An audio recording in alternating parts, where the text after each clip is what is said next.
राम राम जी सभी को। आज मैं सोच रही हूँ कि मैं करेले की सब्ज़ी बना लूँ। तो मैंने गैस ऑन कर दी है और गैस पे कढ़ाई रख दी है। ये मेरी सबसे छोटी कढ़ाई है। इसमें तो अगर मुझे थोड़ी मात्रा में सब्ज़ी बनानी होती है तो इसको मैं यूज़ कर लेती हूँ और इसमें बहुत जल्दी बन भी जाती है।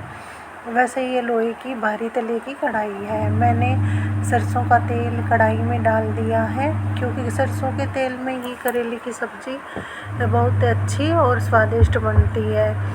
हमें तो जी सरसों के तेल के में ही करेले की सब्ज़ी अच्छी लगती है।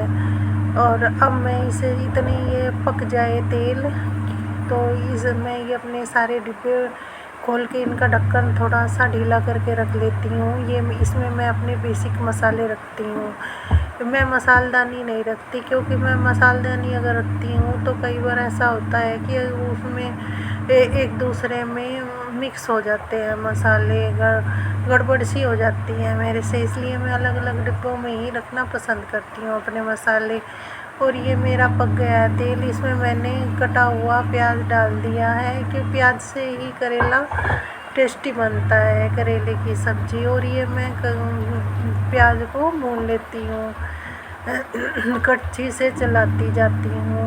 और आप जितना अधिक प्याज को भूनेंगे उतनी ही अच्छी हमारी करेले की सब्ज़ी बनेगी, उतनी ही इसमें टेस्ट आएगा अच्छा।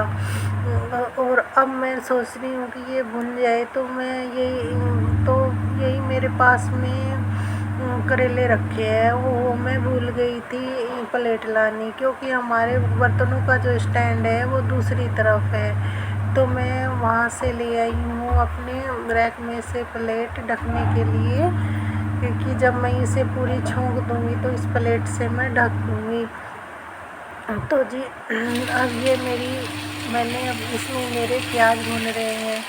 धीरे धीरे मैं इसमें अपने सारे बेसिक मसाले डाल दूँगी, जैसे कि हल्दी है, मिर्च है, नमक है और पिसा हुआ धनिया है। और एक और इसमें इस पर एक ख़ास बात है कि ये मैंने जीरा भी डाल दिया है, कि ये सौंफ डालती हूँ इस सब्ज़ी में मैं ज़रूर, जिससे कि हमारी करेले की सब्ज़ी स्वादिष्ट भी बनती है और कड़वी नहीं बनती। मैं कभी भी करेले की सब्ज़ी में खटाई नहीं डालती हूँ, क्योंकि लोग बाग करेले में इसलिए खटाई डालते हैं कि जिससे कि करेले की सब्ज़ी कड़वी ना लगे। लेकिन मैं कभी भी इस खटाई का यूज़ मैं अपनी करेले की सब्ज़ी में नहीं करती हूँ। तो मैं अब इसमें अपने सारे बेसिक धीरे धीरे मसाले डालती जाऊंगी और मेरा प्याज भी भूनता जाएगा।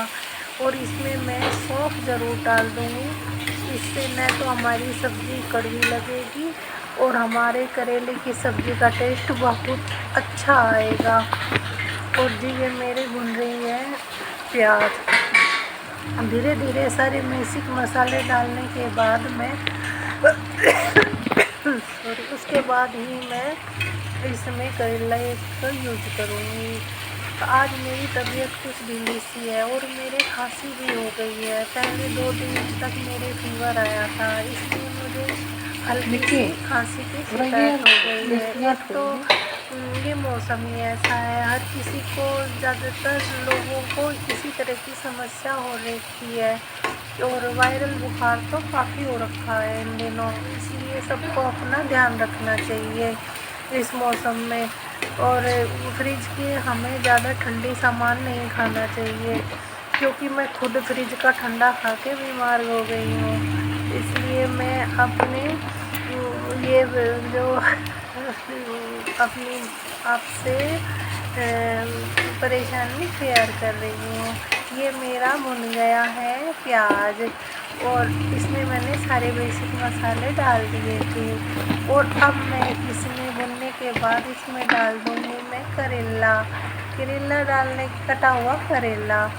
और करेले को जब तक नहीं डालूँगी जब तक ये अच्छे से भुन नहीं जाता।